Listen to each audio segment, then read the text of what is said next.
आदरणीय साथीहरू नमस्कार। शाखा अधिकृतको तेस्रो पत्रमा रहेको पहिलो खण्ड अन्तर्गत 1.3 मा रहेको सामाजिक एवं सांस्कृतिक रूपान्तरण भन्ने च्याप्टर आज हामीले पढ्दैछौँ। आउनुहोस् सुरु गरौँ यो च्याप्टर। सबैभन्दा पहिले सामाजिक रूपान्तरण भनेको के हो भन्नेबाट हामीले सुरु गर्छौँ।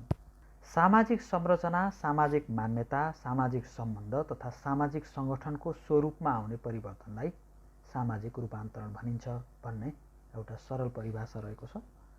त्यस्तै सामाजिक व्यवहार, चालचलन, मूल्य, मान्यता तथा सामाजिक मानकमा हुने फेरबदल पनि सामाजिक रूपान्तरण हो।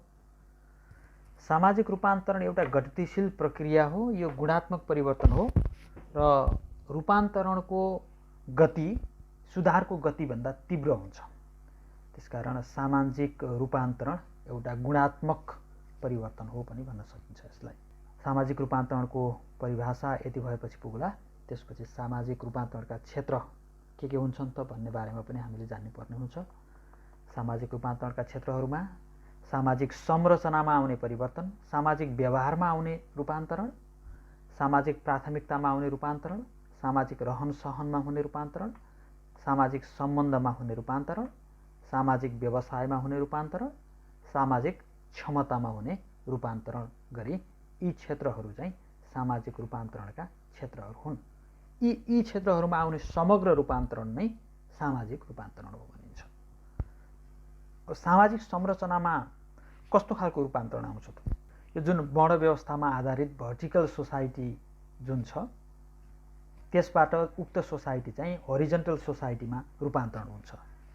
एक प्रकारको समतामूलक समाज, एउटा भन्नुपर्दा समाजवादी साम्यवादी समाजमा जान्छ भनेर पनि भन्न सकिन्छ। त्यो चाहिँ सामाजिक रूपान्तरणसँगै समाजमा भएका उच नीच, जात जाति बीचका विभेदहरू, वर्ण लिङ्गका विभेदहरू, त्यो जुन एउटा ऊर्ध्वमुखी संरचना हुन्छ त्यो चाहिँ फ्ल्याट बन्दै जान्छ, होरिजन्टल हुन्छ त्यो। त्यस्तै संयुक्त परिवारको जुन एउटा परम्परा हुन्छ त्यो संरचनाबाट एक किसिमको एकल परिवारको संरचनामा जान्छ। सबै नातागोताहरू नजिक बस्ने जुन स्टार रिलेसन भनिन्छ त्यसलाई, त्यसबाट नातागोताहरू पनि टाढिने, परिवारमा भएका मान्छेहरू पनि छुट्टिन्छन्, बसाइँ सर्छन्। यसबाट एउटा यो स्टार रिलेसन्सबाट स्याटेलाइट रिलेसन्समा रूपान्तरण हुन्छ र यसले गर्दा चाहिँ सामाजिक बनावटमा परिवर्तन हुन्छ। यसलाई चाहिँ सामाजिक संरचनामा आउने रूपान्तरण भनिन्छ।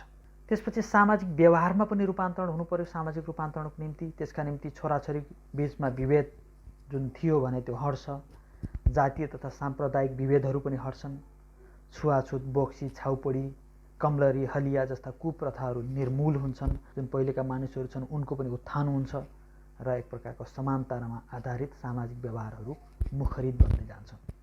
यो चाहिँ सामाजिक व्यवहारमा आउने रूपान्तरण हो। त्यस्तै सामाजिक प्राथमिकतामाहरूमा पनि रूपान्तरण आउने गर्छ। सामाजिक प्राथमिकताहरू भन्नाले जुन समाजका चाहनाहरू, रुचिहरू जुन विगतदेखि थिए, समाजका जुन आवश्यकताहरू थिए, समाजले जे कुराले महत्त्व दिन्थ्यो हिजो ती कुराहरूलाई महत्त्व दिन छाडेर समाजको प्राथमिकताका क्षेत्रहरू नयाँ नयाँ पर्छन्। जस्तै विगतमा गाउँ गाउँमा गोरेटो बाटोहरू, कुवाहरू, पँधेरोहरू, कुलोहरू, स्वास्थ्य चौकी, प्राथमिक विद्यालय जस्ता विषयहरू समाजको प्राथमिकतामा पर्थे भने अहिले पक्की बाटो, सार्वजनिक यातायातको व्यवस्था, सहरी सुविधाहरूको माग गरे। गाउँ गाउँतिर पनि सुविधा सम्पन्न अस्पताल, पहिले चौकी भए पुग्थ्यो स्वास्थ्य चौकी, अहिले सुविधा सम्पन्न अस्पताल। त्यस्तै स्कुल कलेजहरूको स्थापना, पहिले प्राथमिक विद्यालय पनि भए पुग्थ्यो तर अब कलेजहरू चाहिन थाल्यो। त्यस्तै सञ्चार सुविधाहरू, इन्टरनेटहरू, यो चाहिँ भनेको सामाजिक प्राथमिकता, समाजको आवश्यकतामा आउने रूपान्तरण हो। त्यस्तै सामाजिक रहन सहनमा आउने रूपान्तरण पनि हुन्छ सामाजिक रूपान्तरण अन्तर्गत। त्यसमा चाहिँ के हुन्छ भने सामाजिक रहन सहन तथा वेशभूषामा चाहिँ जुन मौलिक जुन वेशभूषा, रहन सहन हाम्रो संस्कृति परम्परा हुन्छ त्यसमा चाहिँ विश्वव्यापीकरणको प्रभाव पर्छ र हामीले पनि विश्वको सिको गर्न थाल्छौँ। स्थानीय उत्पादनको उपभोक्ताहरू चाहिँ ग्लोबल कन्ज्युमरमा रूपान्तरण हुन्छन्। कन्टिनेन्टल फुड्सहरूको प्रभाव पर्छ। हाम्रो नेपालमा पनि तपाईँले देखिरहनु भएको छ हाम्रो जुन फुडहरू होइनन्, जस्तै अहिले धेरै पिज्जा, बर्गरहरू, म्याकडोनाल्डहरू, धेरै कुराहरू हामीले देख्न सकिन्छ। यी कन्टिनेन्टल फुडहरूको प्रभाव पडिरहेको छ। चाडपर्व तथा परम्परा मान्ने संस्कारमा पनि परिवर्तन आइरहेको छ। समाजमा सांस्कृतिक अन्तर्घुलन बढिरहेको छ, समाज एक प्रकारले क्रस कल्चरल बन्दै गएको छ। यो चाहिँ सामाजिक रहन सहनमा पनि आएको रूपान्तरणका कारण वास्तवमा यस्तो हुन पुगेको हो। यो पनि चाहिँ के हो भने समाज रूपान्तरणको एउटा अनिवार्य क्षेत्र हो। जबसम्म सामाजिक रहन सहनमा रूपान्तरण हुँदैन तबसम्म समाजको एउटा विहङ्गम रूपान्तरण चाहिँ असम्भव हुन्छ भनिन्छ। त्यस्तै सामाजिक सम्बन्धहरूमा पनि रूपान्तरण आउँदैछ। यो चाहिँ सामाजिक सम्बन्धहरूको पुनर्परिभाषा हुँदै गएको छ। नाता सम्बन्धहरू साँघुरिँदै गएका छन्। पहिले मान्छेहरूले टाढा टाढासम्म विभिन्न खालका नाताहरू, पुस्तौँ पुस्तासम्मका नाताहरू जोड्ने चलन थियो। अहिले त्यो हटिसक्यो। मान्छेहरूले के आफ्नो निकै नजिकको हाडनाता बाहेक अरूमा त्यति चासो पनि दिन छोडिसकेका छन्। अब आपसी सम्बन्धहरूमा विद्युतीय सञ्चारको प्रयोग भइरहेको छ। अब अहिले चाहिँ ई रिलेसन्स भनिन्छ जसलाई, जुन त बढ्दैछ विद्युतीय सम्बन्धहरू। समाज बढीभन्दा बढी चाहिँ अन्तर सम्बन्धित बन्दै गएको छ। समाज चाहिँ यसरी भइरहेको छ। त्यस्तै सामाजिक व्यवसायमा पनि रूपान्तरण हुँदै आएको छ। जुन हिजोको परम्परागत र कुटीर समाज थियो त्यो चाहिँ औद्योगिक र सेवामूलक समाजमा रूपान्तरण हुँदै गएको छ। व्यावसायिक कृषि, उद्यमशीलताको विकास, स्वदेशी तथा वैदेशिक रोजगारीमा वृद्धि, उद्योग व्यापार र पर्यटनतर्फ मानिसहरूको आबद्धता बढ्दै गएको छ। त्यस्तै सामाजिक क्षमतामा पनि रूपान्तरण भएको छ। शिक्षाको विकास भएको छ, क्षमताको अभिवृद्धि भएको छ, आत्मनिर्भरता बढिरहेको छ, मानिसहरूमा अधिकारमुखी सोचको विकास भइरहेको छ र समग्रमा जनताको क्षमताको विकास भएको छ। त्यही भएर सामाजिक क्षमतामा जुन रूपान्तरण आइरहेको छ यसले पनि सामाजिक रूपान्तरणमा सहयोग पुर्याइरहेको छ भन्ने यसको चाहिँ निचोड रहेको छ। यो चाहिँ सामाजिक रूपान्तरणका क्षेत्रहरूपछि सामाजिक रूपान्तरणका सिद्धान्तहरू हामीले पढ्दैछौँ। सामाजिक रूपान्तरणका के सिद्धान्तहरू रहेका छन् त? त्यसमा एउटा आर्थिक सिद्धान्त छ, एउटा प्राविधिक सिद्धान्त, त्यस्तै सङ्घर्ष सिद्धान्त, क्रमिक विकासको सिद्धान्त, सन्तुलनको सिद्धान्त, क्रान्तिकारी सिद्धान्त र आलोचनात्मक सिद्धान्त गरी सामाजिक रूपान्तरणका मुख्यतः यी 7 वटा सिद्धान्त हामीले जान्नुपर्ने हुन्छ।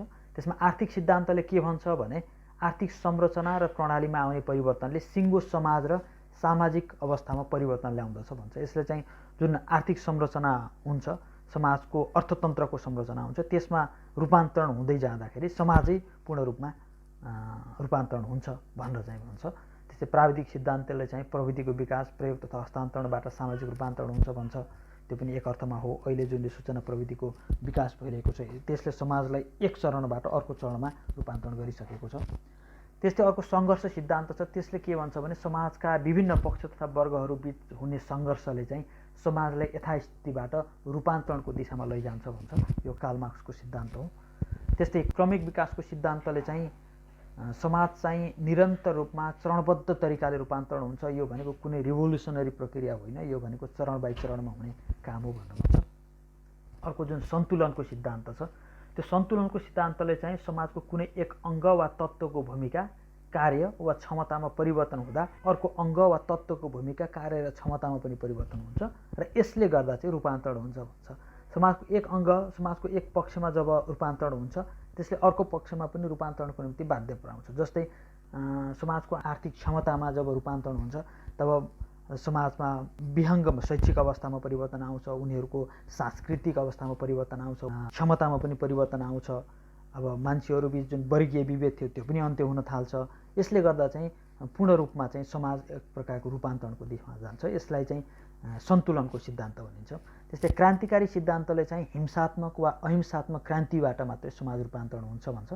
र आलोचनात्मक सिद्धान्त जुन छ त्यसले चाहिँ समाजका सबै मूल्य मान्यतामा ऐतिहासिक कालदेखि नै कुनै न कुनै किसिमको आलोचना हुन्छ र यिनै आलोचनाका कारण साबिकको सामाजिक अवस्थामा रूपान्तरण हुन्छ भनेर चाहिँ यो आलोचनात्मक सिद्धान्त भन्छ। मानिसले हिजोदेखि हाम्रोमा जुन प्रथा परम्पराहरू, मान्यता, धारणा, क्रियाकलापहरू जुन थिए, कुनै मानिसहरूको त यसमा असन्तुष्टि भइरहेको हुन्छ, आलोचना भइरहेको हुन्छ, यी परम्पराहरू फेर्नुपर्छ, यी व्यवहारहरू फेर्नुपर्छ भन्ने कुराहरू चलिरहेको हुन्छ र त्यो मतहरू बढ्दै जाँदाखेरि ती पुराना व्यवहारहरू, ती पुराना संरचनाहरू, ती पुराना मान्यताहरू फेरिँदै जान्छन् अनि फलतः समाज चाहिँ रूपान्तरणको दिशामा अघि बढ्छ भन्ने चाहिँ भनिन्छ। अब सामाजिक रूपान्तरणका चरणहरू के हुन् त भन्ने सन्दर्भमा हामीले छलफल गर्न चाहन्छौँ र परम्परागत अवस्थादेखि आधुनिक समाज निर्माणसम्मको अवस्था नै वास्तवमा सामाजिक रूपान्तरणको चरण हो भनेर भन्न सकिन्छ।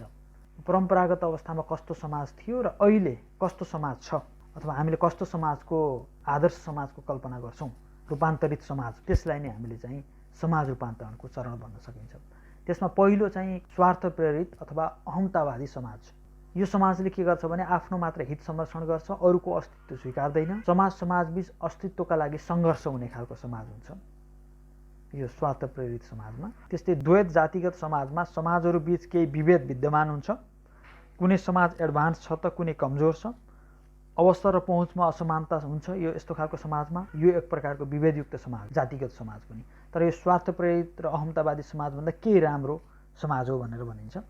अर्को बहुलवादी र विकासवादी समाज चाहिँ समाज विकासको तेस्रो चरणमा यो समाजको सिर्जना भयो। त्यसमा चाहिँ समाजमा शिक्षा तथा चेतनाको विकास हुँदै गयो, सामाजिक सुविधाहरूको पर्याप्तता हुँदै गयो, सामाजिक एकता प्रवर्धन हुँदै गयो, अस्तित्व स्वीकार गर्न थाले मानिसहरूले एकअर्काको, र मानिसहरू बीचमा सहकार्यमूलक प्रवृत्तिको विकास हुँदै गयो। त्यही भएर यो समाज रूपान्तरणको तेस्रो चरणमा आएको बहुलवादी विकासवादी समाज धेरै हदसम्म आधुनिक समाजसँग मेल खान्छ र समाजको एउटा आदर्श समाज जुन उच्चतम मूल्य मान्यता सहितको समाज र पूर्ण रूपान्तरित समाज भनेको पूर्ण अर्थात् एकीकृत समाज हो। यसमा चाहिँ विविधतामा एकता हुन्छ, ग्लोबल सोसाइटीको रूपमा यो समाज विकसित भएको हुन्छ, यसमा सहिष्णुता हुन्छ, सहकार्यको भावना हुन्छ र विश्वव्यापी लाभ प्राप्त गर्ने गरी यो समाज चाहिँ रूपान्तरित भएको हुन्छ। हामीले सामाजिक रूपान्तरणका चरणहरू यति नै सिद्धायौँ। अब सांस्कृतिक रूपान्तरण हामीले अर्को खण्डमा पढ्नेछौँ। अन्तिमसम्म भिडियो हेरिदिनु भएकोमा यहाँहरूलाई धेरै धेरै धन्यवाद छ। हाम्रो यो च्यानल लाइक, सब्सक्राइब तथा सेयर गर्न नबिर्सनुहोला। धन्यवाद।